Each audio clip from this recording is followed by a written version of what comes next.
And ಗ್ಯಾಂಗ್ನಿಂದ Renukaswamy ಕೊಲೆ ಪ್ರಕರಣಕ್ಕೆ ಸಂಬಂಧಪಟ್ಟಂತೆ ಸದ್ಯ ಆರೋಪಿಗಳಿಗೆ ಸಂಕಷ್ಟದ ಮೇಲೆ ಸಂಕಷ್ಟ ಎದುರಾಗ್ತಾ ಇದೆ. ಇವತ್ತು ಆರೋಪಿಗಳ ವಿರುದ್ಧ ದೋಷಾರೋಪ ನಿಗದಿಯಾಗತ್ತೆ. ಎಲ್ಲ ಆರೋಪಿಗಳು ಹಾಜರಾಗುವುದಕ್ಕೆ ಕೋರ್ಟ್ ಸೂಚನೆಯನ್ನ ನೀಡಲಾಗಿದೆ. ಹಾಗಾಗಿ ನ್ಯಾಯಾಲಯಕ್ಕೆ ಜೈಲು ಅಧಿಕಾರಿಗಳು 17 ಆರೋಪಿಗಳನ್ನು ಕೂಡ ಕರೆತರಲಿದ್ದಾರೆ. ಮಧ್ಯಾಹ್ನ 3 ಗಂಟೆಗೆ ನ್ಯಾಯಾಧೀಶರ ಮುಂದೆ ದರ್ಶನ್ ಹಾಗೆ ಉಳಿದ ಆರೋಪಿಗಳನ್ನ ಹಾಜರುಪಡಿಸಲಾಗುತ್ತೆ. ಆರೋಪಿಗಳ ಹಾಜರು ಬಳಿಕ ದೋಷಾರೋಪ ನಿಗದಿಯಾಗುತ್ತೆ. ಇವತ್ತು ದರ್ಶನ್ ಸೇರಿದಂತೆ ಎಲ್ಲ ಆರೋಪಿಗಳ ವಿರುದ್ಧವಾಗಿ ದೋಷಾರೋಪ ನಿಗದಿಯಾಗುತ್ತೆ. ಈ ಒಂದು ಹಿನ್ನೆಲೆಯಲ್ಲಿ ಜೈಲಿನಲ್ಲಿರೋ ಹಾಗೆ ಬೇಲ್ ಮೇಲೆ ಹೊರಗಿರುವಂತ ಎಲ್ಲ ಆರೋಪಿಗಳು ಕೂಡ ಕೋರ್ಟ್ಗೆ ಹಾಜರಾಗಬೇಕಾಗತ್ತೆ. ಎಲ್ಲ ಆರೋಪಿಗಳು ಖುದ್ದು ಹಾಜರಿರಬೇಕು ಅಂತ ಹೇಳಿ ನ್ಯಾಯಾಧೀಶರು ಸೂಚನೆಯನ್ನ ಕೊಟ್ಟಿದ್ದಾರೆ. ಹಾಗಾಗಿ ಕೋರ್ಟ್ನ ಆದೇಶದ ಹಿನ್ನೆಲೆ ಆರೋಪಿಗಳನ್ನ ನ್ಯಾಯಾಲಯಕ್ಕೆ ಜೈಲು ಅಧಿಕಾರಿಗಳು ಕರೆತರ್ತಾರೆ. ಬಿಗಿ ಭದ್ರತೆಯಲ್ಲಿ ಸೆಷನ್ಸ್ ಕೋರ್ಟ್ಗೆ ದರ್ಶನ್ ಅಂಡ್ ಗ್ಯಾಂಗ್ನ ಅಧಿಕಾರಿಗಳು ಕರೆತರಲಿದ್ದಾರೆ. ದರ್ಶನ್ ಕರೆತರುವ ಹಿನ್ನೆಲೆಯಲ್ಲಿ ಸೆಷನ್ಸ್ ಕೋರ್ಟ್ ಸುತ್ತಮುತ್ತಲೂ ಬಹಳಷ್ಟು ಭದ್ರತೆಯನ್ನು ಒದಗಿಸಲಾಗಿದೆ. ಬಿಗಿ ಪೊಲೀಸ್ ಬಂದೋಬಸ್ತನ್ನು ನೋಡಿಕೊಳ್ಳೋದಕ್ಕೆ ಕೇಂದ್ರ ವಿಭಾಗ ಡಿಸಿಪಿಗೆ ಸೂಚನೆಯನ್ನು ಕೂಡ ಕೊಡಲಾಗಿದೆ. ಮಧ್ಯಾಹ್ನ 3 ಗಂಟೆಗೆ ನ್ಯಾಯಾಧೀಶರ ಮುಂದೆ ದರ್ಶನ್ ಅಂಡ್ ಗ್ಯಾಂಗ್ ಹಾಜರಾಗುತ್ತೆ. ಆರೋಪಿಗಳನ್ನ ಹಾಜರುಪಡಿಸಿದ ಬಳಿಕ ನ್ಯಾಯಾಧೀಶರ ದೋಷಾರೋಪ ನಿಗದಿಯಾಗುತ್ತೆ. ಹಾಗಾದ್ರೆ ದೋಷಾರೋಪ ನಿಗದಿ ಅಂದ್ರೆ ಏನು, ಯಾವ ರೀತಿ ಇರುತ್ತೆ ಆ ಒಂದು ಪ್ರಕ್ರಿಯೆಗಳು, ಹಾಗೆ ತನಿಖಾ ದಾಖಲೆಗಳು, ಸಾಕ್ಷಿಗಳು ಹಾಗೆ ಇತರೆ ವಸ್ತುಗಳ ಪರಿಶೀಲನೆಯನ್ನ ಮಾಡ್ತಾರೆ. ಆರೋಪಿ ವಿರುದ್ಧ ಯಾವ ಅಪರಾಧದ ಆರೋಪವನ್ನ ಮುಂದುವರಿಸಬೇಕು ಅಂತ ಹೇಳಿ ನಿರ್ಧರಿಸುವಂತ ಪ್ರಕ್ರಿಯೆಯೂ ಕೂಡ ಆಗತ್ತೆ. ಅಂದ್ರೆ ಚಾರ್ಜ್ ಫ್ರೇಮ್ ಮಾಡ್ತಕ್ಕಂಥ ಪ್ರಕ್ರಿಯೆ ಕೂಡ ಆಗತ್ತೆ.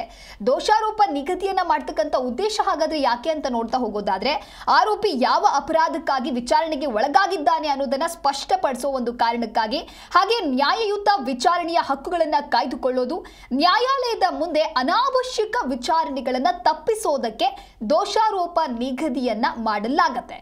ಇವತ್ತು ನ್ಯಾಯಾಧೀಶರ ಮುಂದೆ ನಡೆಯುವಂತ ಪ್ರಕ್ರಿಯೆಗಳು ಯಾವ ರೀತಿಯಾಗಿರುತ್ತೆ ಅಂತ ಹೇಳಿ ನೋಡ್ತಾ ಹೋಗೋಣ. ಮೊದಲನೇದಾಗಿ ದಾಖಲೆಗಳ ಪರಿಶೀಲನೆಯನ್ನ ಮಾಡ್ತಾರೆ. ಪೊಲೀಸ್ ವರದಿ, ಸಾಕ್ಷ್ಯ ಪತ್ರಗಳು, ಹೇಳಿಕೆಗಳು ಇತ್ಯಾದಿಗಳನ್ನ ನ್ಯಾಯಾಲಯ ಮೊದಲು ಪರಿಶೀಲನೆಯನ್ನ ಮಾಡ್ತಕ್ಕಂಥ ಪ್ರಕ್ರಿಯೆ ಆರಂಭ ಆಗುತ್ತೆ. ಅದಾದ ನಂತರದಲ್ಲಿ ಸಾಕ್ಷ್ಯಗಳ ಅಸ್ತಿತ್ವವನ್ನ ನೋಡ್ಲಾಗತ್ತೆ. ಅಂದ್ರೆ ಅಪರಾಧ ಸಂಭವಿಸಬಹುದು ಎನ್ನುವಂತ ಪ್ರಾಥಮಿಕ ನಿರ್ಣಯಕ್ಕೆ ಸಾಕ್ಷ್ಯ ಇದೆಯಾ ಅಂತ ಹೇಳಿ ನೋಡ್ತಾರೆ. ಅದಾದ ನಂತರದಲ್ಲಿ ದೋಷಾರೋಪ ಸಿದ್ಧತೆಯನ್ನ ಮಾಡ್ಕೊಳ್ತಾರೆ. ಸಾಕ್ಷ್ಯಗಳ ಆಧಾರದ ಮೇಲೆ ಆರೋಪಿ ವಿರುದ್ಧ ಯಾವ್ಯಾವ ವಿಭಾಗದ ಅಡಿಯಲ್ಲಿ ಆರೋಪವನ್ನ ನಿಗದಿಪಡಿಸಬೇಕು ಅಂತ ಹೇಳಿ ತೀರ್ಮಾನವನ್ನ ಕೈಗೊಳ್ತಾರೆ. ಈ ಕುರಿತಂತೆ ಮತ್ತಷ್ಟು ಮಾಹಿತಿಯನ್ನ ನೀಡಲಿದ್ದಾರೆ ನಮ್ಮ ಪ್ರತಿನಿಧಿ ಭವ್ಯ ಸುನೇಲ್ ದೂರವಾಣಿ ಸಂಪರ್ಕದಲ್ಲಿ. ಭವ್ಯ, ದರ್ಶನ್ ಅಂಡ್ ಗ್ಯಾಂಗ್ನಿಂದ ರೇಣುಕಾಸ್ವಾಮಿ ಕೊಲೆ ಪ್ರಕರಣಕ್ಕೆ ಸಂಬಂಧಪಟ್ಟಂತೆ ಎಲ್ಲಾ ಆರೋಪಿಗಳಿಗೂ ಕೂಡ ಇದೀಗ ಇವತ್ತು ಒಂದ್ ರೀತಿ ಶಾಕ್ ಅಂತಾನೆ ಹೇಳ್ಬೋದು. ಹಾಗಾಗಿ ಶಿಕ್ಷೆಯ ಪ್ರಮಾಣ ಯಾವ ರೀತಿಯಾಗಿರ್ಬೋದು, ಜೊತೆಗೆ ಆ ಚಾರ್ಜ್ ಫ್ರೇಮ್ನ ಪ್ರಕ್ರಿಯೆ ಹೇಗಿರುತ್ತೆ? ಶಿಕ್ಷೆ ಪ್ರಮಾಣ ಚಾರ್ಜ್ ಫ್ರೇಮ್ ಆದ ಬಳಿಕ ಅಷ್ಟೇ ನಿಗದಿ ಆಗುತ್ತೆ. ಯಾಕಂದ್ರೆ ಇವತ್ತು ದೋಷಾರೋಪ ನಿಗದಿಯ ಬಗ್ಗೆ ದಿನಾಂಕ ಕೂಡ, ಅಂದ್ರೆ ಈಗಾಗಲೇ ದರ್ಶನ್ ಪರ ವಕೀಲರು ಕೂಡ ಮನವಿಯನ್ನ ಮಾಡಿದ್ರು ಟ್ರಯಲ್ ದಿನಾಂಕ ನಿಗದಿ ಮಾಡೋದಕ್ಕೆ. ಸೊ ಹೀಗಾಗಿ ಮಧ್ಯಾಹ್ನ 3 ಗಂಟೆಗೆ ನ್ಯಾಯಾಧೀಶರ ಮುಂದೆ ದರ್ಶನ್ ಅಂಡ್ ಗ್ಯಾಂಗ್ ಹಾಜರಾಗುತ್ತೆ.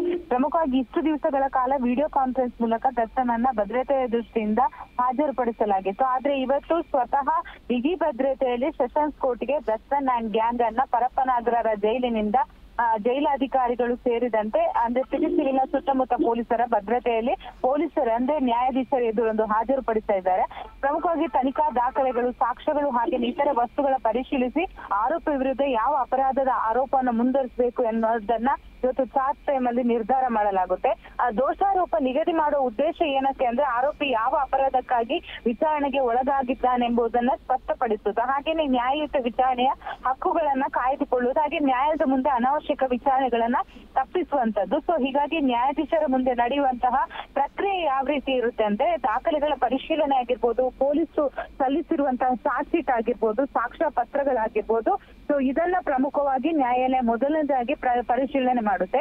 ಅದಾದ ನಂತರ ಅಪರಾಧ ಸಂಭವಿಸಿರಬಹುದು, ಹಾಗೇನೆ ಪ್ರಾಥಮಿಕ ನಿರ್ಣಯಕ್ಕೆ ಸಾಕ್ಷ್ಯವಿದೆ ಅಂದ್ರೆ ಪೊಲೀಸರು ಏನ್ ಈಗಾಗಲೇ ಚಾರ್ಜ್ ಶೀಟ್ ಫೈಲ್ ಮಾಡಿದ್ದಾರೆ ಅದಕ್ಕೆ ಪೂರಕವಾದ ಸಾಕ್ಷ್ಯಗಳು ಇದೆಯಾ, ಹಾಗೇನೆ ಆರೋಪಿಗಳು ಏನ್ ಹೇಳ್ತಾರೆ ಅನ್ನೋದನ್ನ ಕೂಡ ನಮೂದು ಮಾಡುತ್ತೆ. ತದನಂತರ ಸಾಕ್ಷ್ಯಗಳ ಆಧಾರದ ಮೇಲೆ ಆರೋಪಿಗಳ ವಿರುದ್ಧ ಯಾವ ಅಂದ್ರೆ ಅಡಿಯಲ್ಲಿ ಸೆಕ್ಷನ್ ದಾಖಲಾಗಿದೆ, ಆ ಸೆಕ್ಷನ್ ಯಾವ ಶಿಕ್ಷೆಯನ್ನ ಪ್ರಕಟ ಮಾಡುತ್ತೆ ಅಂದ್ರೆ ಆ ಶಿಕ್ಷೆ ಒಂದು ವೇಳೆ IPC ಸೆಕ್ಷನ್ ಯಾವ ಅಡಿಯಲ್ಲಿ ಎಷ್ಟು ಶಿಕ್ಷೆಯ ಪ್ರಮಾಣ ಪ್ರಕಟ ಆಗುತ್ತೆ ಅನ್ನೋದನ್ನ ನೋಡಿಕೊಂಡು ಅಂದ್ರೆ ಟ್ರಯಲ್ ಮುಗಿಯೋದಕ್ಕೆ ಮ್ಯಾಕ್ಸಿಮಮ್ ಒಂದು 6 ತಿಂಗಳು ಅಥವಾ 5 ತಿಂಗಳು ಬೇಕಾಗಬಹುದು.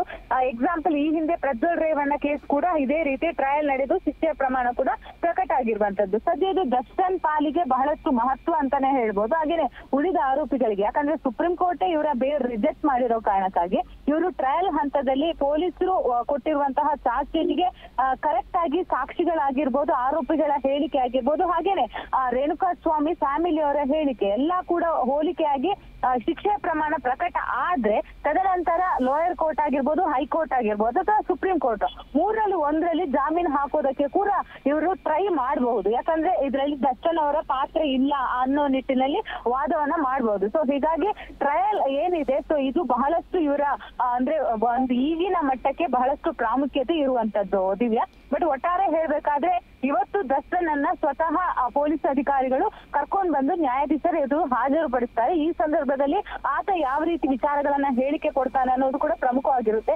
ಈ ಹಿಂದೆ ಕೂಡ ನ್ಯಾಯಾಧೀಶರ ಎದುರು ವಿಡಿಯೋ ಕಾನ್ಫರೆನ್ಸ್ ಮೂಲಕ ತನಗೆ ಮಾತಾಡೋದಕ್ಕೆ ಅವಕಾಶವನ್ನ ಮಾಡಿಕೊಡಿ ಅನ್ನೋ ಮನವಿಯನ್ನ ಮಾಡಿದ್ರು. ಸೊ ಇವತ್ತೇನಾದ್ರೂ ಹೇಳ್ತಾರ ಅನ್ನೋ ಕುತೂಹಲ ಕೂಡ ಇರುವಂತದ್ದು ಇದೆಯಾ.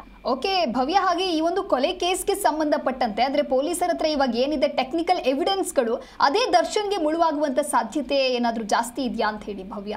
ಎಸ್, ಖಂಡಿತ. ಯಾಕಂದ್ರೆ FSL ರಿಪೋರ್ಟ್ ಅಲ್ಲಿ ಕೂಡ ಅಂದ್ರೆ ಪೊಲೀಸರ ಪ್ರಕಾರ ಈಗಾಗಲೇ ದರ್ಶನ್ ಭಾಗಿಯಾಗಿದ್ದಾನೆ ಅನ್ನೋದಕ್ಕೆ ಪೂರಕ ಸಾಕ್ಷ್ಯಗಳು ಇರುವಂತದ್ದು. ಅಂದ್ರೆ ರಕ್ತದ ಕಲೆಗಳಾಗಿರ್ಬೋದು, ಹಾಗೇನೆ ಬಟ್ಟೆ ಆಗಿರ್ಬೋದು, ಹಾಗೇನೆ ಬಳಸಿದಂತ ವಸ್ತುಗಳು. ಆದ್ರೆ ಎಲ್ಲೋ ಒಂದು ಕಡೆ ವಿಡಿಯೋ ತುಣುಕನ್ನ ಪ್ರೊಡ್ಯೂಸ್ ಮಾಡೋದ್ರಲ್ಲಿ ಎಲ್ಲೋ ಒಂದ್ ಕಡೆ ಪೊಲೀಸರು ಎಡವಿದ್ದಾರೆ. ಯಾಕಂದ್ರೆ ಒಂದು ತುಣುಕನ್ನ ಪ್ರೊಡ್ಯೂಸ್ ಮಾಡಿದ್ದಾರೆ, ಅದರಲ್ಲಿ ದರ್ಶನ್ ಇರುವಂತಹ ದೃಶ್ಯಗಳು ಸೆರೆಯಾಗಿಲ್ಲ. ಕೇವಲ ಕಾರ್ ಪಾಸಿಂಗ್ ಏನು ದರ್ಶನ್ ಬಳಕೆ ಮಾಡ್ತಾ ಇದ್ದಂತಹ ಜೀಪ್ ನ ನಂಬರ್ ಹಾಗೇನೆ ಜೀಪ್ ಸೆರೆ ಆಗಿರುವಂತದ್ದು. ಅದ್ರಲ್ಲಿ ದರ್ಶನ್ ಇದ್ರ ಅಂದ್ರೆ ಈಗಾಗಲೇ ದರ್ಶನ್ ಪರ ವಕೀಲರು ಇಲ್ಲ ಉಳಿದ ಇತರೆ ಆರೋಪಿಗಳಿದ್ರು ಅನ್ನೋ ಮಾತನ್ನ ಹೇಳಿದ್ರು. ಸೊ ದರ್ಶನ್ ಈ ಪ್ರಕರಣದಲ್ಲಿ ಭಾಗಿಯಾಗಿಲ್ಲ ಅನ್ನೋ ಅಂಶವನ್ನ ಕೂಡ ಇಟ್ಟುಕೊಂಡು ವಾದ ಮಾಡಿದ್ರು. ಸೊ ಹೀಗಾಗಿ ಚಾರ್ಜ್ ಫ್ರೇಮ್ ಸಂದರ್ಭದಲ್ಲಿ ಚಾರ್ಜ್ ಶೀಟ್ ಅಲ್ಲಿ ಏನೆಲ್ಲ ಅಂದ್ರೆ ಈಗಾಗಲೇ ಪ್ರಮುಖವಾಗಿ ಹೇಳಿಕೆಯನ್ನ ದಾಖಲಿಸಿದಂತಹ ಸಾಕ್ಷಿದಾರರು ಕೂಡ ಇಲ್ಲಿ ಪ್ರಮುಖವಾಗ್ತಾರೆ. ಸೊ ಅವರು ಪೊಲೀಸ್ ಎದುರು ಹೇಳಿದಂತಹ ಸಾಕ್ಷ್ಯಗಳು ಇವತ್ತು ಇಲ್ಲಿ ಕೂಡ ಹೇಳ್ಬೇಕಾಗುತ್ತೆ ದಿವ್ಯಾ. ಓಕೆ, ಇನ್ನು ಭವ್ಯ, ಈ ಹಿಂದೆ ಎಲ್ಲ ನಾವು ನೋಡಿದ್ವಿ ಅರೆಸ್ಟ್ ಮಾಡುವಂತ ಸಂದರ್ಭದಲ್ಲಿ ಆಗಿರಬಹುದು ಅಥವಾ ಯಾವಾಗ ದರ್ಶನ್ ಕೇಸ್ ಬರುತ್ತೆ ಆಗ ಅಭಿಮಾನಿಗಳ ಸಂಖ್ಯೆ ಕೂಡ ಬಹಳಷ್ಟು ಹೆಚ್ಚಾಗ್ತಾ ಇತ್ತು. ಅಂದ್ರೆ ಸೆಷನ್ಸ್ ಕೋರ್ಟ್ ನ ಸುತ್ತ ಈಗ ಯಾವ ರೀತಿಯಾಗಿ ಭದ್ರತೆಯನ್ನ ವಹಿಸಿದ್ದಾರೆ ಅಂತ ಹೇಳಿ? ಖಂಡಿತ. ಯಾಕಂದ್ರೆ ದರ್ಶನ್ ಅಂದ್ರೆ ಬಹಳಷ್ಟು ಹುಚ್ಚು ಅಭಿಮಾನಿಗಳು ಕೂಡ ಇರುವಂತದ್ದು. ಸೊ ಹೀಗಾಗಿ ಇವತ್ತು ಬಹುತೇಕವಾಗಿ ಅಂದ್ರೆ ಪೊಲೀಸ್ ಬಿಗಿ ಬಂದೋಬಸ್ತನ್ನ ಕೂಡ ಒದಗಿಸಿದ್ದಾರೆ. ಅಂದ್ರೆ 3 ಗಂಟೆಗೆ ಪ್ರೊಡ್ಯೂಸ್ ಮಾಡೋ ಕಾರಣಕ್ಕಾಗಿ ಮಧ್ಯಾಹ್ನದ ನಂತರ ಹೆಚ್ಚಿನ ಭದ್ರತೆಯನ್ನ ಕೂಡ ನೀಡಲಿದ್ದಾರೆ ದಿವ್ಯಾ. ಓಕೆ, ಥ್ಯಾಂಕ್ ಯು ಭವ್ಯ ನಿಮ್ಮೆಲ್ಲ ಮಾಹಿತಿಗಾಗಿ.